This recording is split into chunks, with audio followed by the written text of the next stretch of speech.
Bab 316, Mata Roh Sejati terbuka.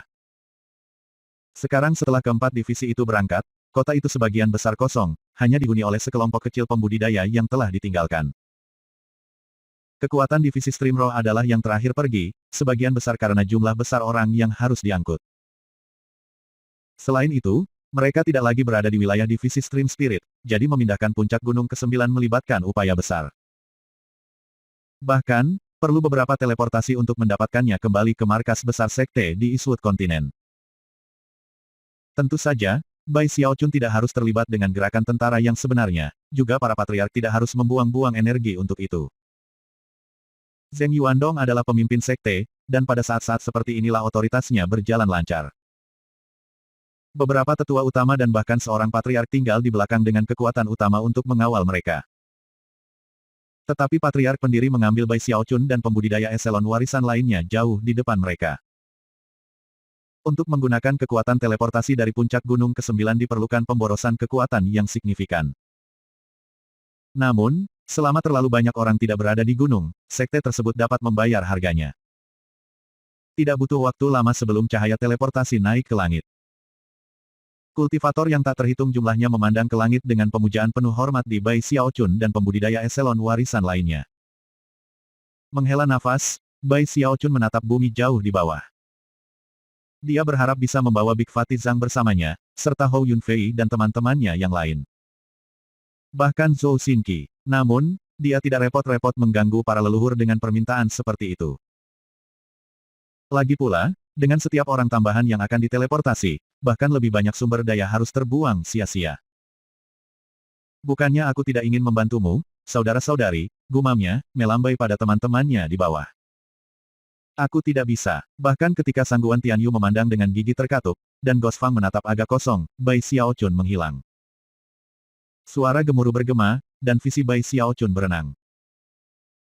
Kekuatan teleportasi mencengkeram pikirannya untuk sementara waktu, dan ketika segalanya menjadi jelas, dia mendapati dirinya di udara di atas Gunung Dausit di tengah-tengah divisi Stream Roh. Ketidaknyamanan yang berasal dari teleportasi tidak mempengaruhi kultivator Gold Core, dan untuk Bai Xiaochun, ia memiliki tubuh kedagingan yang kuat dan basis kultivasi pendirian Yayasan Heaven Dao. Meskipun wajahnya agak pucat, dan basis budidayanya gemetar tidak stabil untuk sesaat, setelah mengambil beberapa napas dalam-dalam, dia merasa baik-baik saja. Itu menyebabkan pembudidaya eselon warisan sekitarnya untuk melihat dua kali padanya. Itu terutama berlaku untuk Li Qinghou, yang tampak sangat senang. Pada lebih dari satu kesempatan, ketika secara pribadi dengan Su Meixiang, dia mengemukakan betapa bangganya dia terhadap Bai Xiaochun. Ikut aku, Xiaochun, kata patriark pendiri, ekspresinya serius saat dia melangkah maju. Adapun petani eselon peninggalan lainnya, mereka kembali ke sekte dengan patriarki lain untuk mulai membuat berbagai persiapan penting. Salah satu alasan mereka diteleportasi di seluruh benua untuk kembali adalah status mereka dalam sekte, tetapi alasan lain adalah bahwa mereka memiliki tugas penting di depan mereka. Mereka perlu membuat armada kapal besar yang bisa membawa divisi ke atas sungai Heavenspan. Mereka akan membuat armada kecil Heavenspan Battleships. Untuk melakukan perjalanan ke tengah capai tanah hampir tidak mungkin, dan juga sangat berbahaya. Bahkan ada beberapa daerah di tanah yang hampir tidak bisa dilewati. Sumber daya yang terlibat dalam melakukan perjalanan seperti itu sulit dibayangkan, dan pemborosan seperti itu akan menempatkan mereka pada posisi yang buruk dalam pertempuran yang akan datang. Oleh karena itu, setelah banyak diskusi, lebih dari 10 patriark sekte penentang sungai mencapai keputusan mereka. Mereka akan melakukan perjalanan ke atas sungai. Tentunya, setiap kapal yang dapat melawan arus di sungai Heavenspan akan menjadi sesuatu yang benar-benar luar biasa. Bahan-bahan yang digunakan untuk membangunnya harus dipilih dengan cermat. Jelas, baik divisi Stream Pil maupun divisi Stream Mendalam tidak dalam posisi untuk membuat kapal seperti itu. Karena itu, tugas yang sangat penting ini berada di pundak divisi Spirit Stream. Meskipun divisi Mendalam dan Pil Stream telah menyediakan banyak bahan yang diperlukan untuk membuat kapal, mereka masih kekurangan bahan untuk membuat lunas. Hal terbaik untuk digunakan untuk lunas adalah tulang belakang dari beberapa binatang raksasa, dan setelah banyak diskusi, divisi Stream Roh membuat keputusan tentang apa yang harus digunakan. Apa yang sekarang diperlukan adalah bagi para penanam eselon warisan dan para leluhur untuk mendapatkan tulang belakang binatang buas itu, dan kemudian membuat kapal perang secepat mungkin. Kemudian, mereka akan memiliki kapal perang Heavenspan mereka, yang akan mampu membawa lebih dari 1 juta pembudidaya dari 4 sekte besar. Semua orang segera bekerja tanpa meluangkan waktu untuk beristirahat. Adapun Bai Xiaochun, ia mengikuti pendiri patriarki menuju area terbatas di belakang Gunung Dausit. Xiaochun, tugasmu adalah melakukan yang terbaik untuk meramu pil penangkal sungai. Pertama, aku akan membawa kamu ke tempat roh yang sebenarnya bersemayam. Mungkin itu akan sangat membantu kamu dalam pekerjaan meramu. Bai Xiaochun tidak bisa menahan diri untuk tidak gugup dengan nada serius pendiri patriark. Namun, dia sangat ingin tahu tentang kekuatan cadangan sekte yang paling dalam ini. Pada saat yang sama, hatinya dipenuhi dengan rasa hormat. Semangat sejati, gumamnya pada dirinya sendiri. Dia mengikuti patriark pendiri ke daerah terlarang, dan setelah hanya mengambil beberapa langkah, segala sesuatu di sekitarnya mulai menjadi buram, hampir seolah-olah itu hanya ilusi. Jantung Bai Xiaochun berdetak kencang, dan dia bergegas dengan gelisah di belakang patriark pendiri. Untuk beberapa alasan, dia merasa bahwa mereka sekarang berada di suatu tempat jauh di bawah tanah, bahkan di bawah sungai Heavenspan sendiri. Segera, segalanya menjadi jelas, dan Bai Xiaochun melihat gua Kares besar di depan. 4 pintu masuk gua dapat terlihat mengarah ke gua, dengan Bai Xiaochun dan patriark pendiri berdiri di salah satu dari mereka. Di bawah, air kemasan bisa terlihat. Cahaya formasi mantra menerangi seluruh area, yang dengan cepat disadari Bai Xiaochun terhubung dengan puncak gunung di tepi selatan dan utara, tetapi juga ke sungai Heavenspan sendiri. Lebih jauh lagi, formasi mantra itu sepertinya menyedot air dari sungai. Itu bukan formasi mantra ofensif, itu hanya pertahanan. Bai Xiaochun tidak bisa menahan napas saat melihatnya. Setelah melihat sekeliling, tatapannya berhenti di tengah-tengah gua Kares, di mana ia melihat peti mati. Peti mati itu tidak memiliki penutup, dan dari sudut pandangnya yang sekarang, dia bisa melihat bahwa di dalamnya ada mayat bayi perempuan. Meskipun mayat, gadis itu tampaknya mengandung tanda-tanda kehidupan, serta udara kuno yang dalam. Pikiran Bai Xiaochun langsung mulai berputar, seolah ada sesuatu yang menyedot kesadarannya. Tiba-tiba, dia merasa seolah-olah dia bisa melihat seorang wanita yang sangat elegan berjalan ke arahnya. Dia merasa seperti jiwanya dan tubuhnya tiba-tiba di luar kendalinya sendiri. Dia lupa segalanya, bahkan hidup dan mati. Bahkan ketika dia menatap kosong pada apa-apa, menggigil, patriark pendiri berbisik, ini adalah roh sejati dari sekolah dingin. Pikiran Bai Xiaochun mulai pulih, dan dia mundur beberapa langkah. Wajahnya pucat, dan tubuhnya berkeringat dingin. Ketakutan yang dia rasakan beberapa saat yang lalu terus mencengkeram hatinya. Patriark pendiri menjangkau dan meletakkan tangan kanannya di bahu Bai Xiaochun. Basis kultivasi kamu terlalu rendah, sehingga kamu tidak bisa melihatnya terlalu lama. Namun, dengan bantuan aku, kamu harus dapat bertahan selama sekitar 10 napas wakatu. Semoga itu bisa membantu kamu dalam meramu pil penolak sungai. Petik 2. Dengan itu, dia mengirim kekuatan basis kultivasi tanpa batas ke Bai Xiaochun, menyebabkan dia menggigil saat dia sekali lagi melihat mayat bayi perempuan itu. Kali ini, pikirannya tidak terasa seperti dihisap. Dia memandangi mayat itu sedekat mungkin, mencoba melakukan setiap detail pada ingatan. Segera, 10 napas waktu hampir habis. Setelah ragu sesaat, Bai Xiaochun memutuskan bahwa hanya dengan mata telanjangnya tidak akan banyak membantunya dalam meramu pil River Devying. Sambil menggertakkan giginya, dia membuka mata Dharma Heavenspan-nya. Begitu mata ketiga terbuka, apa yang dilihatnya bukan lagi mayat bayi perempuan. Sebaliknya, itu adalah wanita yang sangat elegan terbaring di sana. Matanya tertutup, dan dia benar-benar tidak bergerak. Dia dikelilingi oleh kabut hitam menggeliat yang menyerupai belatung yang tak terhitung jumlahnya, yang terus-menerus berusaha mengunyah jalan mereka ke tubuhnya. Jelas, itu adalah formasi mantra dan air dari Heavenspan River yang memperlambat kemajuan mereka. Di dalam dada wanita itu ada sebuah kuali yang memancarkan cahaya biru tua. Rupanya, belatung kabut hitam takut kuali, dan cahaya yang bersinar dari itu, mereka menghindarinya dengan cara apapun. Sayangnya, cahaya kuali itu sangat redup, seolah-olah itu hanya mengandung sedikit sisa kekuatan yang tersisa di dalamnya. Kemudian, bagi Bai Xiaochun sangat terkejut, sesuatu terjadi yang hampir ia duga adalah ilusi. Mata wanita itu terbuka, mengungkapkan kegelapan total dan total saat dia melihat Bai Xiaochun. Pil penolak sungai mengambil kehidupan dari air sungai Heavenspan. Gabungkan energi langit dan bumi untuk menggerakkan kekuatan kuali dingin dan menekan kekuatan 9 iblis. Petik 2 titik titik. Bai Xiaochun menggigil dan secara spontan berteriak, dia membuka matanya dan berkata. Sebelum dia bisa selesai berbicara, wajah patriark pendiri berubah pucat, dan darah mulai mengalir keluar dari mulutnya. Meski begitu, ekspresi kegembiraan memenuhi wajahnya dan dia memandang Bai Xiaochun. Kamu melihat roh yang sebenarnya membuka matanya. Dia berbicara. Bai Xiaochun mengangguk tidak percaya. Sang patriark pendiri dengan penuh semangat menggenggam tangan dan membungkuk pada bayi perempuan itu, lalu membawa Bai Xiaochun pergi, menghujani dia dengan pertanyaan sepanjang waktu. Bahkan setelah melangkah kembali ke Gunung Dausit, matanya masih bersinar karena kegembiraan. Fakta bahwa roh yang sebenarnya membuka matanya menunjukkan bahwa dia juga percaya bahwa kamu memiliki potensi untuk meramu pil penangkal sungai.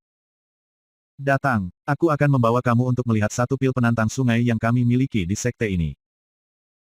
Setelah mempelajarinya, kamu dapat mencoba meramu sendiri.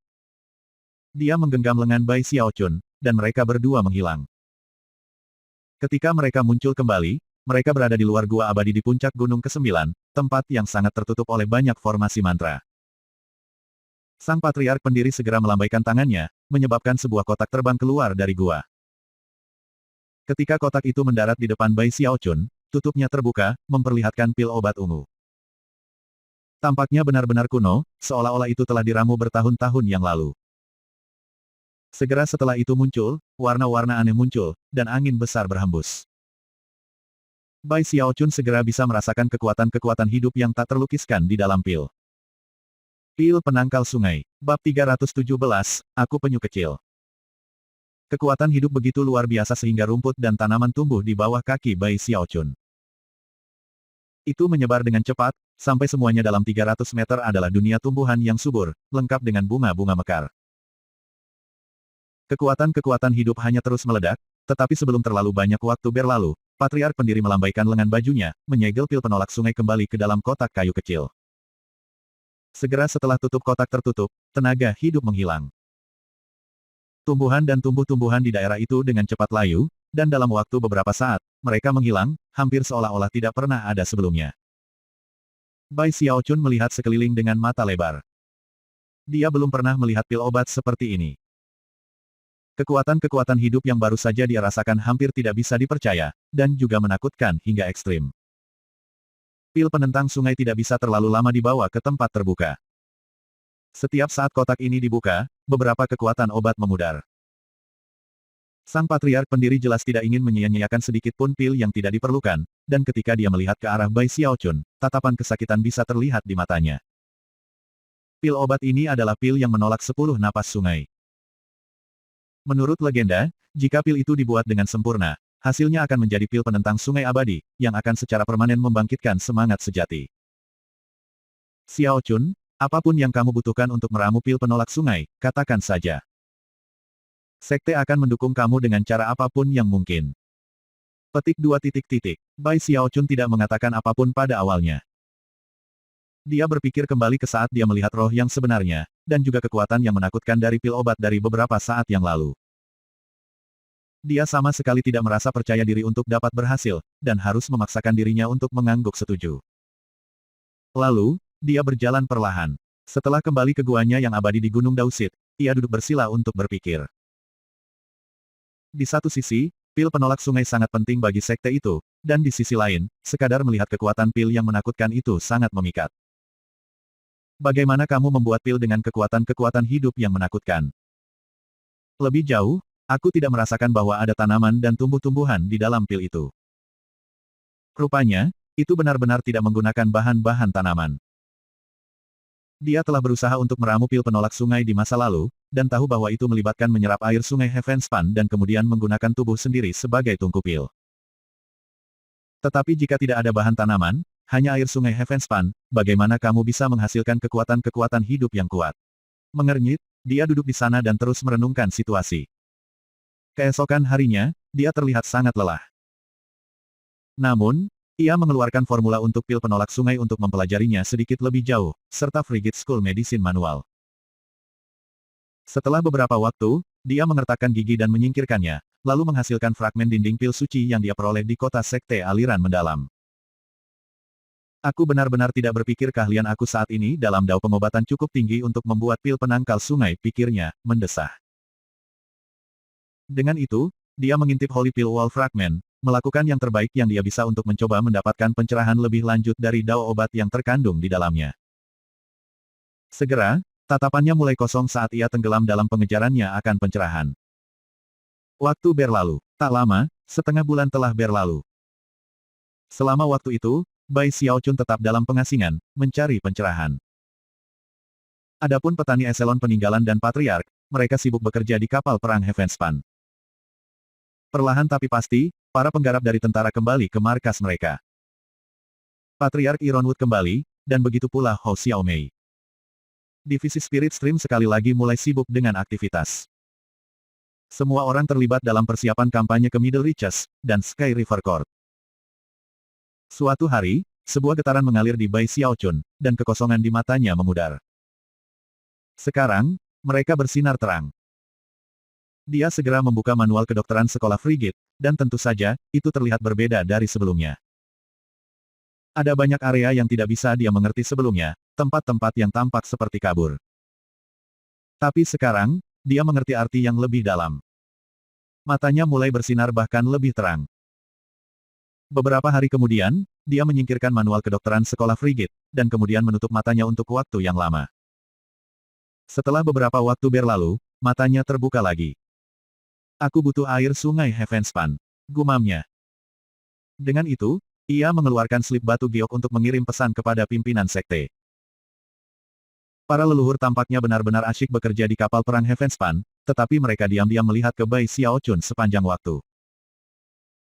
Begitu mereka mendengar bahwa dia membutuhkan air sungai Heavenspan, Patriark Ironwood secara pribadi pergi untuk mengantarkan seember kepadanya. Bai Xiaochun menatap air sungai Heavenspan dengan antisipasi yang meningkat.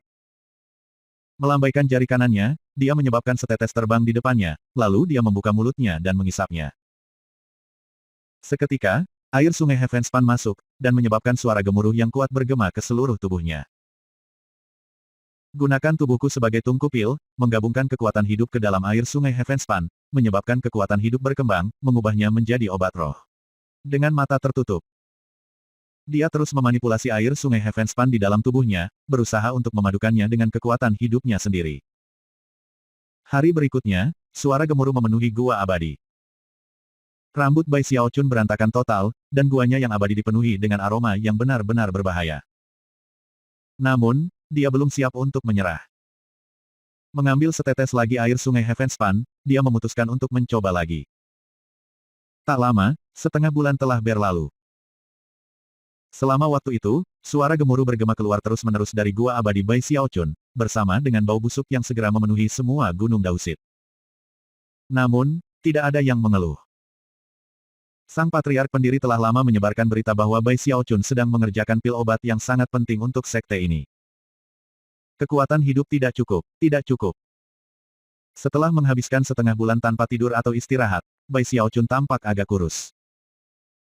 Rambutnya benar-benar acak-acakan, dan matanya merah cerah. Dia tampak seperti orang gila. Dia telah menggunakan lebih dari setengah ember air sungai Heavenspan, dan telah gagal setiap saat. Alasan utama untuk itu adalah bahwa ia tidak memiliki kekuatan hidup yang cukup. Setelah beberapa perhitungan, ia menyadari bahwa kekuatan hidupnya sendiri tidak cukup untuk memenuhi 1/100 dari jumlah kekuatan hidup yang diperlukan untuk menyelesaikan pil River Deving Pill. Aku berpikir bahwa bahkan jika para pembudidaya lain dalam sekte mengorbankan kekuatan hidup untuk membantu, itu akan membutuhkan 100.000 pembudidaya yayasan untuk membuat bahkan pil yang menahan 10 nafas sungai. Entah 100.000 penggarap yayasan pendirian atau 10.000 penggarap inti emas. Mungkin 1000 patriark, bagaimana mungkin pil ini bisa diramu? Dia menggelengkan kepalanya, meskipun secara teori dimungkinkan untuk membuat pil seperti itu, sepertinya tidak realistis. Sekte Polaritas Langit Berbintang Langit mungkin tidak akan berhasil, apalagi divisi stream roh dari Sekte Penangkal Sungai. Mungkin aku salah mengartikannya, pikirnya, mengerutkan kening. Namun, tidak ada jumlah pemikiran yang memberikan ide tambahan. Akhirnya, dia tidak punya pilihan selain menemukan patriark pendiri dan menyatakan dengan sedih bahwa dia menyerah. Meskipun Patriark Pendiri menghela nafas dalam hati karena kecewa, dia merasa sedih melihat betapa lelahnya Bai Xiaochun. Dia juga tahu bahwa pil penolak sungai adalah sesuatu yang tidak bisa dibuat dengan santai, setelah semua, satu generasi demi satu dalam sekte Stream Roh gagal menghasilkan satu. Itu tidak masal, katanya menghibur. Kamu tidak bisa memaksakan kesuksesan dalam hal ini, Xiaochun.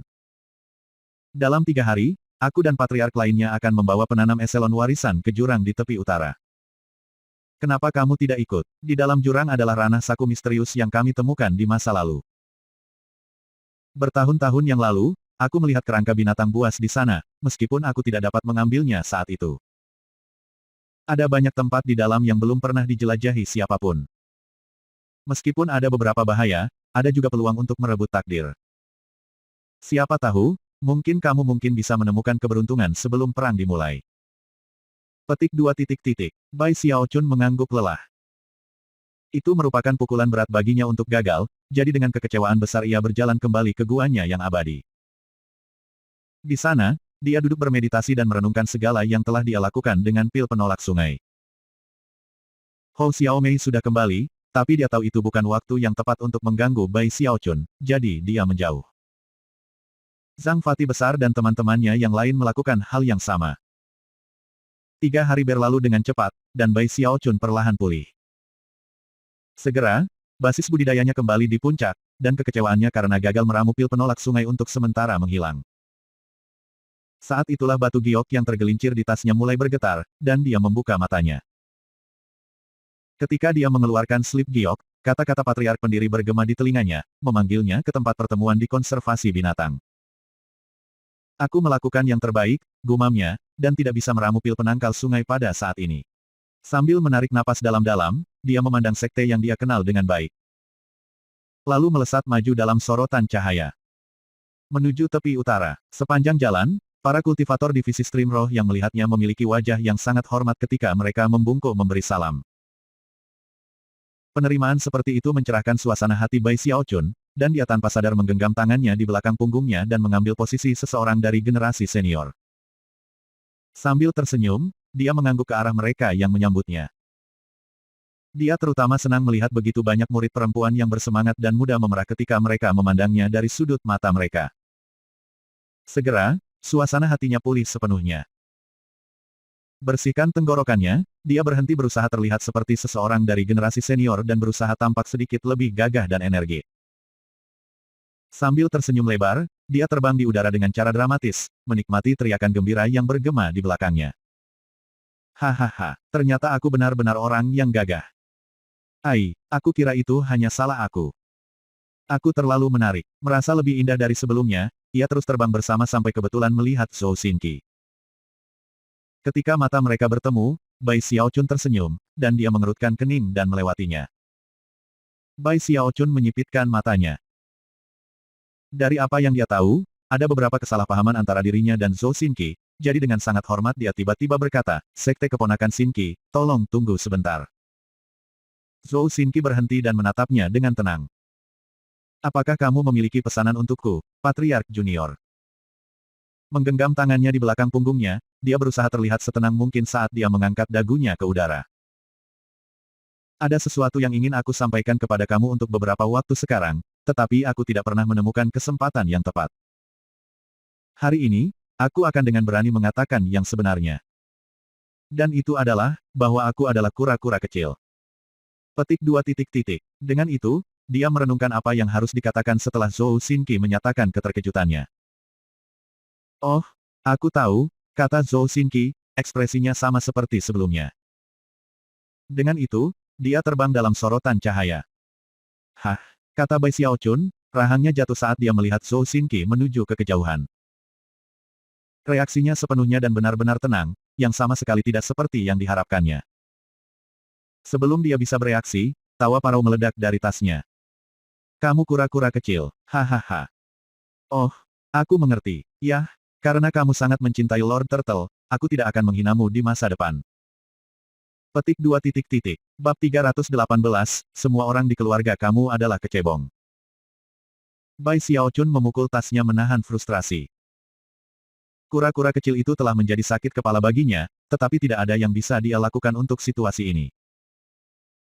Sambil mendesah, dia melihat Zhou Xinqi pergi, kemudian perlahan-lahan menggelengkan kepalanya dan berbalik ke arah konservatori binatang di tepi utara. Mustahil untuk mengatakan di mana tepatnya Bruiser berada. Ketika Bai Xiaochun tiba di tepi utara, satu-satunya hal yang bertemu dengannya adalah lolongan jauh. Bahkan Bruiser mengabaikannya. Bai Xiaochun merasa lebih tertekan dari sebelumnya. Anak itu telah tumbuh dewasa, katanya sambil mendesah, dan sekarang dia mengabaikan ayahnya.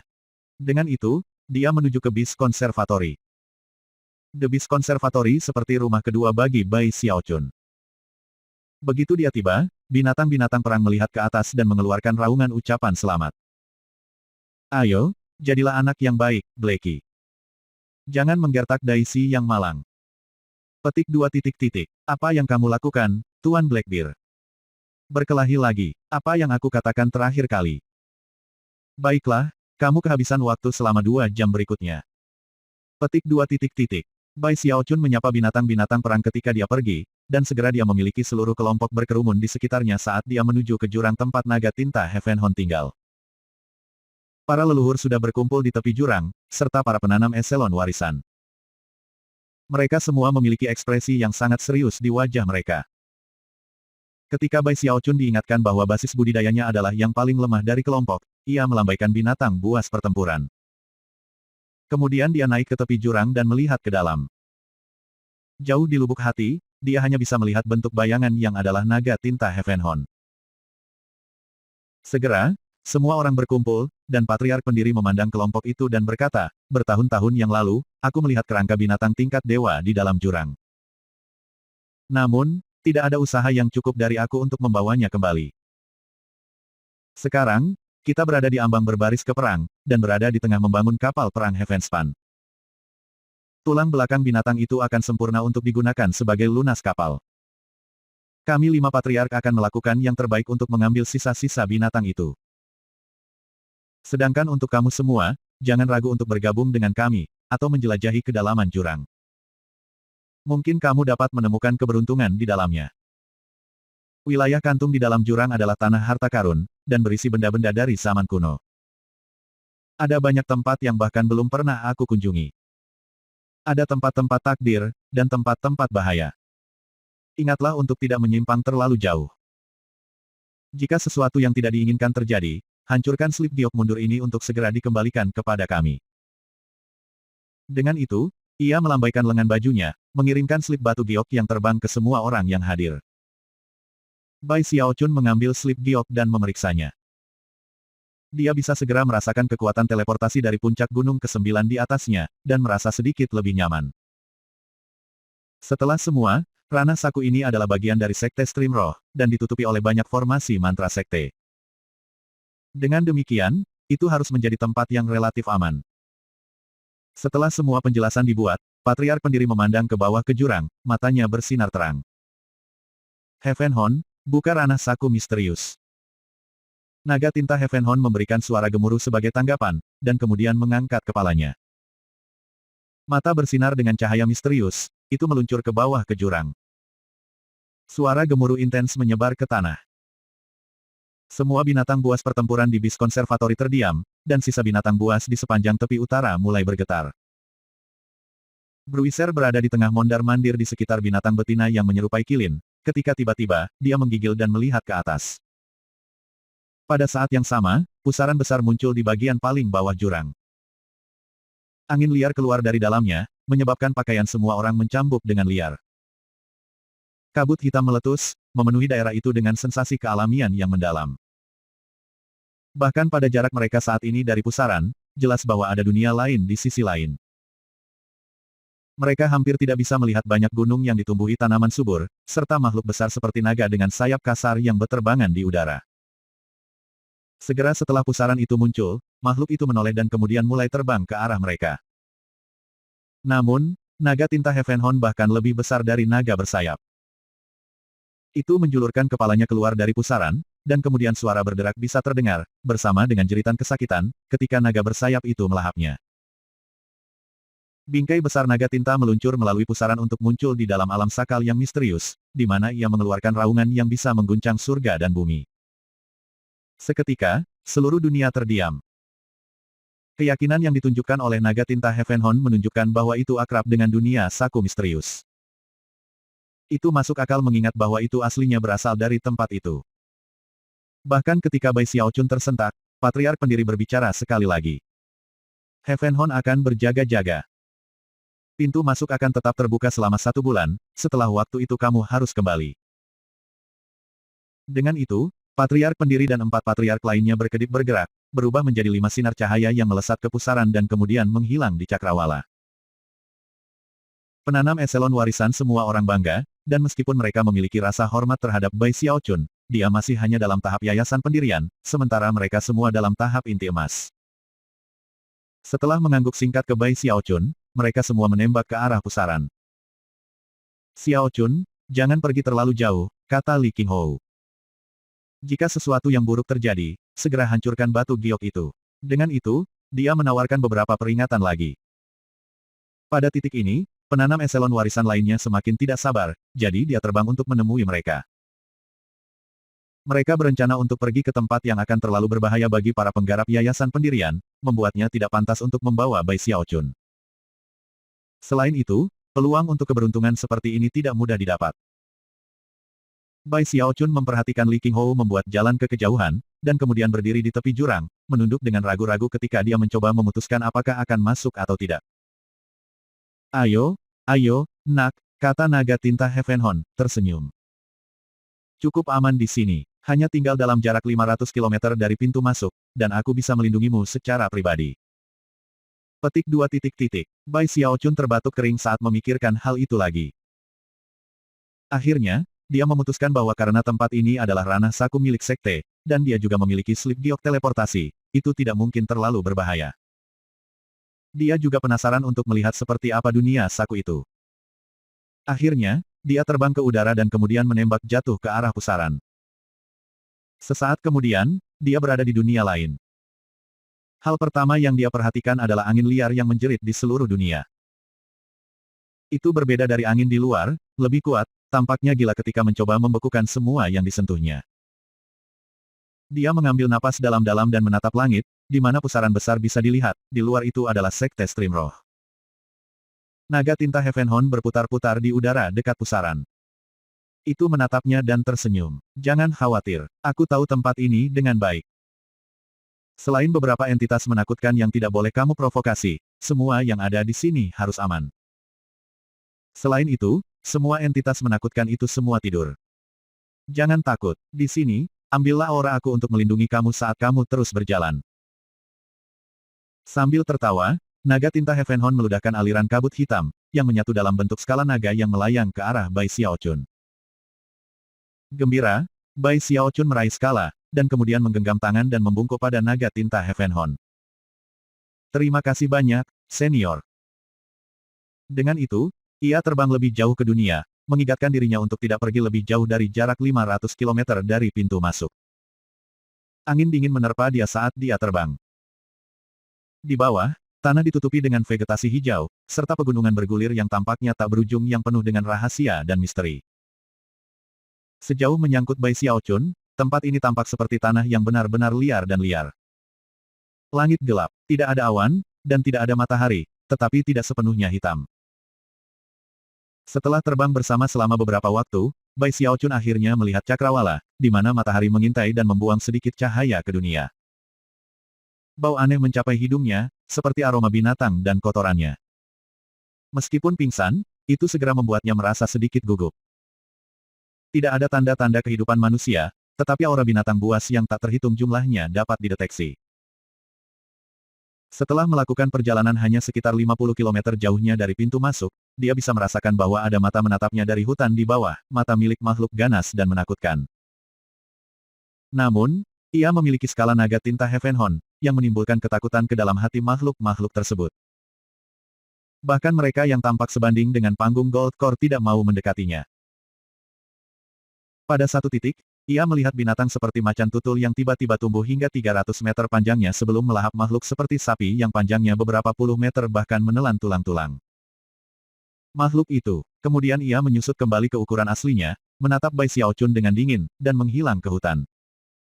Tempat ini sangat berbahaya, pikirnya, menggigil. Melihat dari balik bahunya, dia melihat pusaran di langit di belakangnya, dan menghela nafas lega. Kemudian dia melanjutkan 50 kilometer lagi atau lebih. Akhirnya, dia duduk di atas sebuah batu di puncak gunung, memandang sekeliling ke arah tanah megah yang menuju ke segala arah. Sangat membosankan, katanya, mengambil sebuah kerikil. Tempat ini sama sekali tidak menyenangkan. Dengan itu, ia melemparkan kerikil ke dalam hutan. Sesaat kemudian, vegetasi itu berkarat, dan kemudian beberapa makhluk seperti burung berkepala dua muncul. Mereka sekitar setengah sebesar manusia biasa, dan mengeluarkan tangisan memekakkan telinga saat mereka menatap Bai Xiaochun, yang menggigil sebagai respons. Burung-burung melonjak di udara sebentar sebelum menyelam kembali ke hutan. Lupakan ini, aku akan kembali. Tidak ada binatang buas yang ramah sama sekali. Menelan, dia berbalik untuk kembali ke arah naga tinta Heavenhorn. Namun, pada saat yang sama ketika ia terbang ke udara, sebuah raungan marah bergema keluar dari salah satu puncak gunung yang jauh. Itu hanya raungan tunggal, tapi itu menyebabkan seluruh dunia bergetar. Puncak gunung yang tak terhitung jumlahnya gemetar, dan banyak binatang buas berseru sedih, bahkan tidak berani mengangkat kepala mereka. Bai Xiaochun merasa seperti kulit kepalanya akan meledak. Pikirannya terguncang, dan telinganya berdenyut kesakitan saat melihat sosok yang dikenalnya terbang ke arahnya dari kejauhan. Bukankah kamu sedikit kecebong? Apa yang spesial tentang kamu? Beraninya kamu mengancamku. Terakhir kali Lord Turtle bangun, aku melihat ayahmu. Kamu berudu dan begitu juga dia. Semua orang di seluruh keluargamu adalah berudu. Bab 319, ditelan. Sosok yang terbang ke arahnya tampak sangat akrab. Sinar cahaya yang diciptakannya saat melesat di udara menyilaukan, dan suaranya bergema di seluruh dunia. Itu tidak lain adalah kura-kura kecil. Rahang Bai Xiaochun turun, dan rambutnya mulai berdiri tegak. Dia merasa seolah-olah pikirannya sedang dikejutkan oleh 100.000 baut pencahayaan, dengan disertai guntur berdentam di telinganya. Dia segera berteriak, "Kapan kamu keluar dari tas peganganku?" Sebelum dia selesai berbicara, dia melihat apa yang terjadi di balik kura-kura kecil itu. Puncak gunung itu meledak menjadi reruntuhan batu dan puing-puing. Tanah bergetar, dan banyak burung dan binatang melarikan diri ketakutan ketika kodok raksasa muncul dari bawah permukaan bumi. Kodok itu besar, lebih dari 30.000 meter.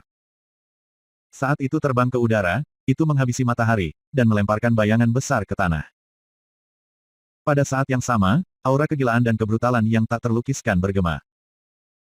Mata katak itu merah padam karena melotot ke arah kura-kura kecil seukuran kutu.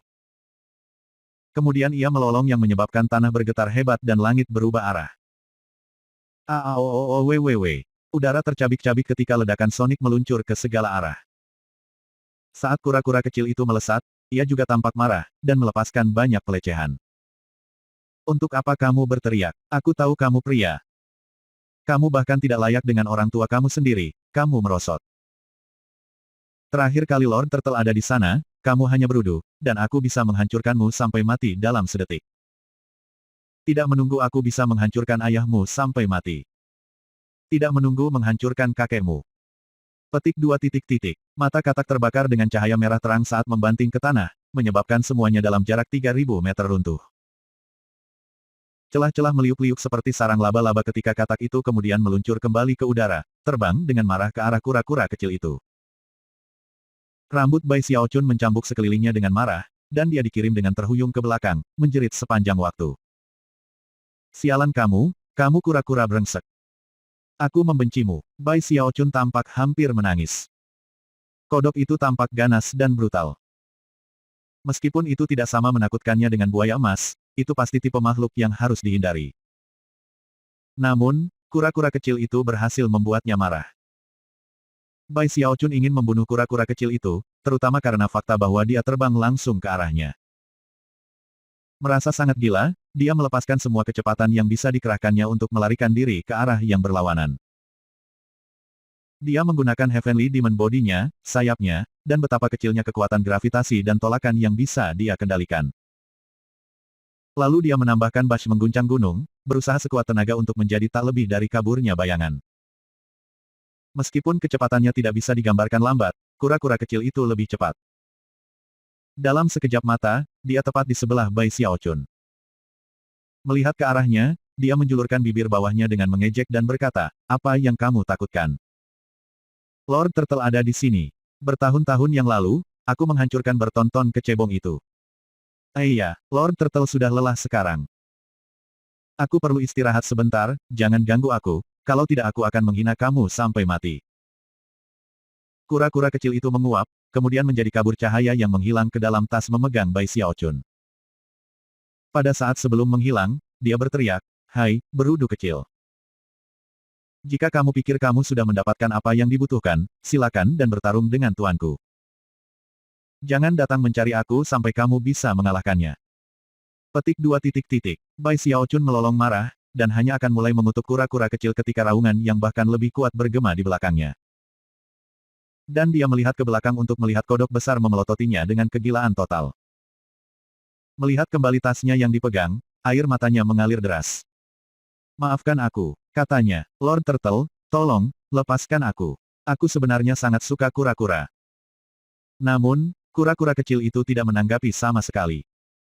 Bai Xiaochun sangat sedih. Dia berpikir kembali ke buaya emas, dan menyadari bahwa jika hal-hal terus terjadi seperti mereka, kura-kura kecil mungkin mengorbankan nyawanya yang kecil dan miskin. "Kamu akan mendapatkan apa yang pantas kamu dapatkan hari ini." Dia melolong ketika dia bergerak lagi. "Senior Heavenhorn, selamatkan aku." Di kejauhan, naga tinta Heavenhorn masih melayang di udara. Begitu mendengar teriakan kodok, ia melihat keheranan, dan matanya melebar. Kemudian ia mendengar Bai Xiaochun, dan melihatnya melarikan diri dengan kecepatan tinggi, dan semua sisik di tubuhnya berdiri. "Sialan, bagaimana kamu bisa membuat kodok tua begitu kesal?" Naga tinta Heavenhorn benar-benar gemetar ke dalam. Meskipun kelihatannya seperti makhluk yang kuat, ada beberapa binatang buas yang lebih tua di dunia ini yang bahkan tidak berani memprovokasi. Ternyata, katak ini adalah salah satunya. "Menjauh," seru naga itu. "Jangan datang ke sini." Tentu saja, Bai Xiaochun tidak mendengarkan, dan melesat ke arah naga secepat yang dia bisa. Bahkan ketika naga tinta Heavenhorn bergetar, katak mengeluarkan raungan lain. Kemudian, mata naga yang ketakutan menjadi merah padam, hampir seolah berada di ambang melepaskan amarahnya. Bai Xiaochun langsung tergerak melihat seberapa baik naga tua itu memperlakukannya, dan didorong ke depan dengan kecepatan yang lebih besar. "Senior Heavenhorn, betapa baik dan berbudi luhurmu. Aku, Bai Xiaochun, akan selalu mengingat ini, dan aku pasti akan membayarmu begitu aku tiba di sekte." Petik 2. Rasa terima kasih Bai Xiaochun tampaknya tidak ada habisnya. Dari apa yang bisa dia katakan, naga itu masih harus bersyukur atas betapa dia telah membantunya selama bertahun-tahun yang lalu. Tiba-tiba, katak itu meraung lagi, tetapi kali ini, ia juga menjulurkan lidahnya, yang panjangnya tak terlukiskan, dan bergerak dengan kecepatan yang sulit untuk diungkapkan dengan kata-kata. Dalam sekejap mata, naga tinta Heavenhorn telah menjadi sasaran. Jelas, katak itu ingin menghapus naga itu terlebih dahulu, dan kemudian merawat Bai Xiaochun sesudahnya. Mata naga itu melebar ketika sensasi intens dari krisis mematikan melonjak melaluinya. "Rekan Daoistot, apakah pang ini memprovokasi kamu? Aku akan menjaganya untukmu. Kido, beraninya kamu memprovokasi kakak besar aku. Apakah kamu memiliki keinginan mati?" Meskipun kata-kata naga tinta Heavenhorn bergema dengan cara dramatis, di dalam hati, itu bergetar. Adapun katak tua, sepertinya kaget. Lidahnya berhenti bergerak, dan bukannya terus menyerang naga tinta Heavenhorn, tiba-tiba itu melesat ke arah Bai Xiaochun. Sebelum dia bisa bereaksi, itu melilit dan mengangkatnya dari kakinya. Bai Xiaochun menjerit. Meskipun dia ingin menangis, air mata tidak akan datang. Sebelum dia bisa melakukan hal lain, suara angin deras bertiup melewati telinganya, dan semuanya menjadi gelap. Yang bisa dilihat naga tinta Heavenhorn hanyalah lidah besar yang membungkus Bai Xiaochun dan kemudian, dalam sekejap mata, berguling kembali ke mulut katak. Naga tinta Heavenhorn gemetar, tapi ia memasang senyum memesona saat kodok memelototinya, lalu berbalik dan melompat ke kejauhan. Setelah mengkonfirmasi bahwa kodok itu hilang, naga tinta Heavenhorn menarik napas dalam-dalam. Itu dia, tamat. Bai Xiaochun mudah dimakan oleh katak tua. Meskipun, sekarang aku berpikir tentang hal itu, katak membutuhkan waktu lama untuk mencernanya.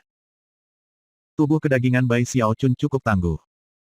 Dia seharusnya aman untuk sementara waktu. Naga itu dengan cepat mengulurkan tangan untuk melakukan kontak dengan para leluhur dengan harapan menyelamatkan Bai Xiaochun secepat mungkin. Bai Xiaochun sekarang berada di dalam katak. Segala sesuatu di sekelilingnya berwarna hitam pada awalnya, tetapi perlahan-lahan penglihatannya membaik, di mana wajahnya kehabisan darah. Dia dikelilingi oleh lendir dan cairan lain. Semuanya menggeliat. Itu terlalu mengerikan untuk dilukiskan dengan kata-kata, dan lebih jauh lagi, bau asam mengerikan memenuhi udara yang menyebabkan Bai Xiaochun hampir muntah. Dia saat ini terpampang di dekat petak daging, dan ketika dia mencoba mengangkat lengannya, banyak tali lendir menyebar dan terkulai ke bawah. Kura-kura kecil yang terkutuk oleh surga, aku membencimu. Yang membuatnya ngeri, dia menyadari bahwa pakaiannya perlahan mulai larut. Syukurlah, teknik hidup kekal yang abadi dan tubuhnya yang kuat memastikan bahwa dia tidak terluka. Butuh banyak usaha, tetapi ia berhasil berjuang untuk posisi duduk. Kemudian dia bangkit dan melihat sekeliling, mengerutkan kening. Kodok itu pasti menelanku. Aku pasti ada di dalamnya sekarang. Sambil mendesah dengan putus asa, dia baru saja akan mencoba keluar, ketika dia menyadari bahwa jalan di depan benar-benar tertutup rapat. Kemarahan melonjak, ia melakukan gerakan mantra dengan tangan kanannya dan memanggil pedang Kidarah. Tanpa ragu dia menebasnya di depannya. Buka, sebuah suara terdengar seperti goresan logam pada logam, dan tidak ada satupun goresan yang terlihat. Ini tidak akan berhasil. Aku perlu mencari cara lain untuk membuka mulut katak. Aku kira aku harus melangkah lebih jauh. Mungkin, sial, mungkinkah kultivator terkenal dunia Bai Xiaochun, harus menggunakan pintu belakang? Mengernyit di ambang air mata, ia terus berjuang untuk membuat keputusan. Dia mencoba menggunakan slip giok teleportasi, tetapi ternyata tidak berhasil di lokasi ini. Sambil mendesah dengan sedih, dia mulai melangkah lebih jauh ke kedalaman. Pakaiannya terus meleleh. Untungnya, tubuh kedagingannya cukup kuat sehingga dia bisa bertahan untuk saat ini. Saat ia berjalan, kakinya menempel ke tanah yang lengket, menyebabkannya hampir muntah beberapa kali. Aku akan membunuhmu, kura-kura kecil. Marah, dia merogoh tasnya memegang beberapa kali, tetapi bahkan tidak dapat menemukan jejak kura-kura kecil itu. Bab 320, Parasol Abadi. Merasa seperti dia tidak punya pilihan lain, Bai Xiaochun melanjutkan, langkah demi langkah. Akhirnya, ia kehilangan jejak dengan tepat berapa banyak langkah yang telah diambilnya. Syukurlah, basis budidayanya berada di akhir fondasi-fondasi, dan laut spiritual ketujuhnya berada pada titik puncak yang sepenuhnya dikristalisasi. Karena itu, cadangan kekuatan spiritualnya sangat dalam, memungkinkannya menahan napas untuk waktu yang sangat lama. Yang paling penting dari semua adalah tubuh kedagingannya yang kuat. Meskipun sensasi menyengat dan bau tajam, ia mampu menggertakkan giginya dan melanjutkan. Skenario terburuk, aku hanya menunggu untuk diselamatkan. Naga tua itu mungkin takut mati, tetapi dia pasti akan memberitahu para leluhur tentang apa yang terjadi. Dia tidak bisa percaya dia sangat sial, dan pada saat yang sama, kebenciannya pada kura-kura kecil semakin kuat. Mengutuk sepanjang jalan, dia melanjutkan lebih dalam. Setiap sesekali, ia melihat mayat berbagai binatang yang tampaknya sulit dicerna oleh katak. Beberapa tulang telah larut hingga menjadi hitam pekat, tetapi masih menolak untuk mencair sepenuhnya. Bai Xiaochun bergidik. Aku tidak ingin menjadi kerangka, gumamnya, bergegas maju. Dia tidak ingin tinggal di tempat ini bahkan untuk waktu yang lebih lama dari yang diperlukan. Saat dia berjalan, kura-kura kecil itu tiba-tiba menjulurkan kepalanya keluar dari tasnya. Melihat sekeliling, dia berkata, "Wow, kamu benar-benar berakhir di dalam sini." Mata Bai Xiaochun melotot karena kegilaan, dan tangannya ditembak jatuh untuk meraihnya. Namun, kura-kura kecil itu menundukkan kepalanya kembali ke dalam tas yang dipegangnya, dan Bai Xiaochun tidak meraih apapun selain udara. Keluar dari dalam sana, Bai Xiaochun meraung, mendorong tangannya ke tasnya. Penyu terkekeh dengan dingin. Kamu pikir aku akan keluar hanya karena kamu menyuruhku melakukannya? Apa yang kamu anggap sebagai Lord Turtle, orang bodoh? Aku tidak pergi kemana-mana. Kakak kamu, Bai Xiaochun dengan marah merogoh tasnya, tetapi tidak dapat menemukan jejaknya. Air mata mulai mengalir di matanya. Dia benar-benar tidak bisa menangani situasi ini lagi. Penyu kecil itu terlalu pandai menyebabkan bencana. Setiap kali dia memprovokasi entitas yang menakutkan, Bai Xiaochun akhirnya merasa seperti dia akan terbunuh. Maafkan aku, Lord Turtle, jika keadaan terus seperti ini, aku akan berakhir mati berkat Gimu. Petik 2 titik titik. Yah, mengingat kamu berperilaku baik, Lord Turtle akan memberimu keberuntungan. Kamu melakukan apa yang aku katakan, dan kamu mungkin menemukan sesuatu yang sangat menarik di tempat ini. Kura-kura itu perlahan-lahan menjulurkan kepalanya keluar dari kantung memegang, tetapi hanya sedikit. Bai Xiaochun hampir berusaha meraihnya, tetapi tahu bahwa kura-kura kecil itu selalu waspada, membuatnya sulit untuk berhasil. Sambil mendesah, dia memutuskan untuk mengikuti petunjuk kura-kura kecil itu. Setelah mondar-mandir sebentar, mereka mencapai dinding daging di lokasi yang sangat terpencil. Ini tempatnya. Baiklah, ayo, cepat. Ini adalah salah satu tempat terlemah di sini. Gunakan kekuatan sebanyak yang kamu bisa untuk membuka lubang. Ini adalah tempat yang aku ingat memperhatikan ketika aku berjalan-jalan sebelumnya. Ada harta yang terkubur di sini. Kura-kura kecil itu segera bersemangat.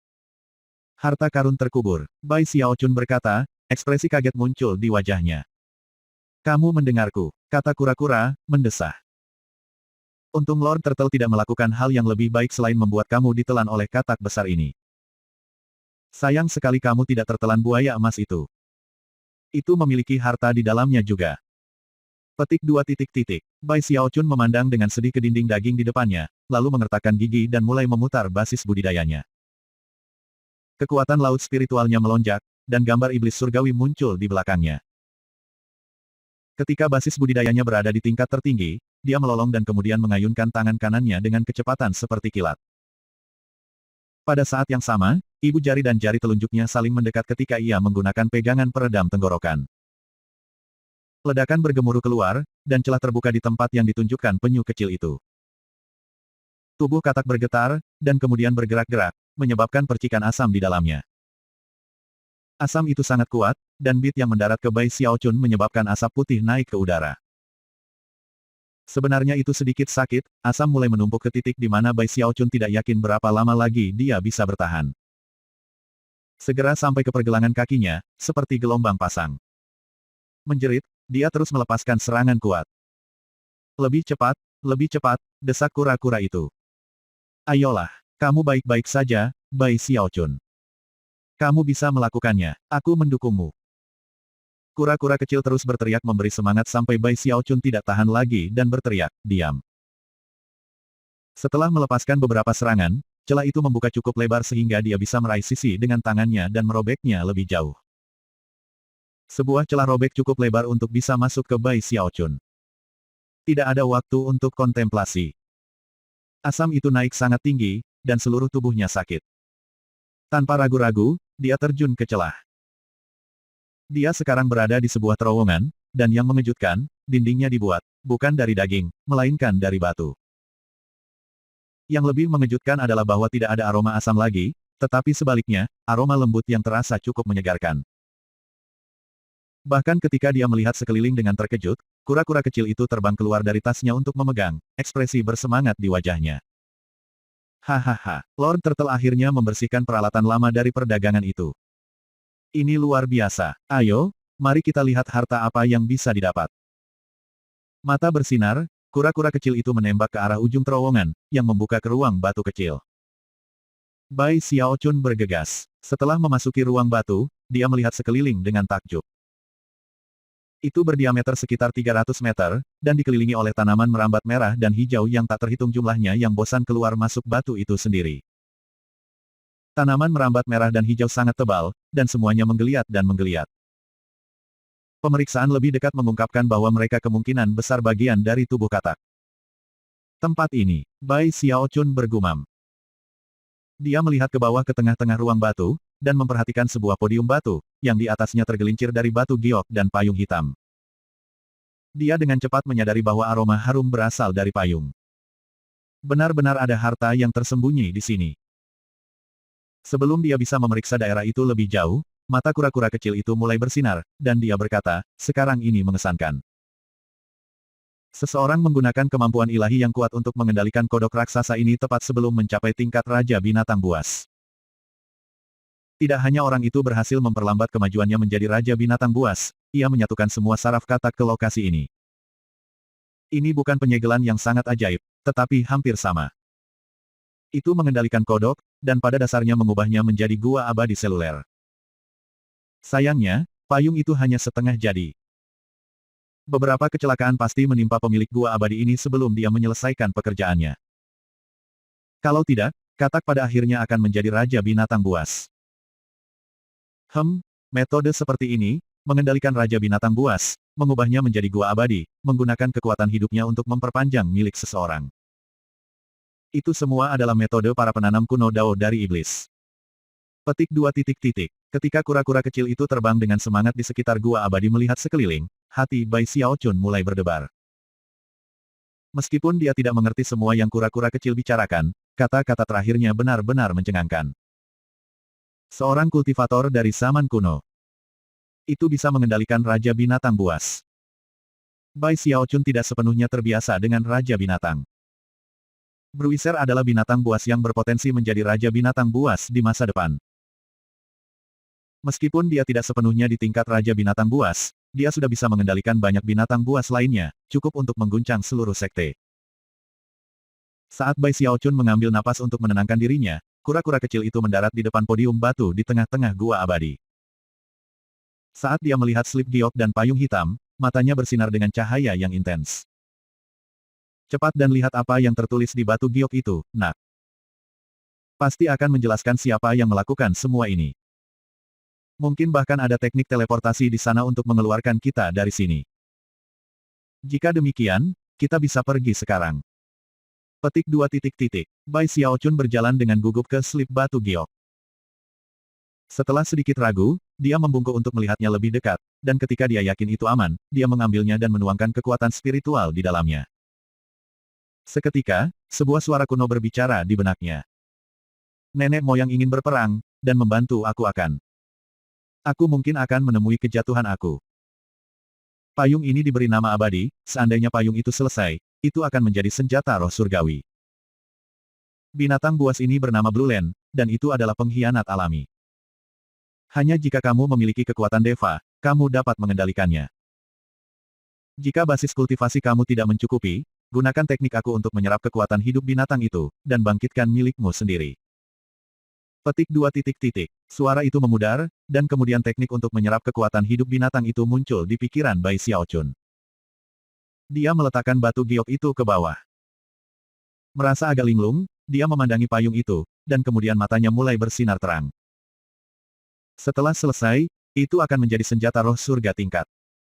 Senjata roh. Harta yang membentuk kekuatan cadangan seluruh sekte disebut surga tingkat. Terengah-engah, dia melangkah maju dan mengambil payung hitam. Begitu dia menyentuhnya, payung mulai bersinar dengan cahaya yang berkedip-kedip, dan hembusan udara dingin menyebar darinya. Bai Xiaochun merasa hampir seperti sedang membeku di tempat, seolah-olah darahnya membeku. Sebuah sensasi krisis mematikan memenuhi dirinya, namun, dia berjuang di bawah kendali. Namun, ia tidak dapat membuka payung. Mata bersinar, dia melihatnya dan kemudian mulai tertawa. Namun, mengambil payung ternyata membuka segel magis. Tiba-tiba, seluruh gua abadi mulai bergetar, dan raungan teredam terdengar di luar gua abadi. Pada saat yang sama, tekanan kuat mulai membebani. Rupanya, katak besar telah mendeteksi apa yang sedang terjadi, dan sedang melakukan segala yang bisa untuk menghancurkan gua abadi menjadi debu. Suara gemuruh besar bergema keluar, bersama dengan suara retak. Terowongan di luar gua abadi runtuh, dan sejumlah besar asam membanjiri, bersama dengan bau berbahaya. Gua abadi tidak bisa bertahan lebih lama, dan mulai runtuh. Bai Xiaochun gemetar, dan tekanan yang membebani dirinya menyebabkan lututnya gemetar, dan darah mengalir keluar dari sudut mulutnya.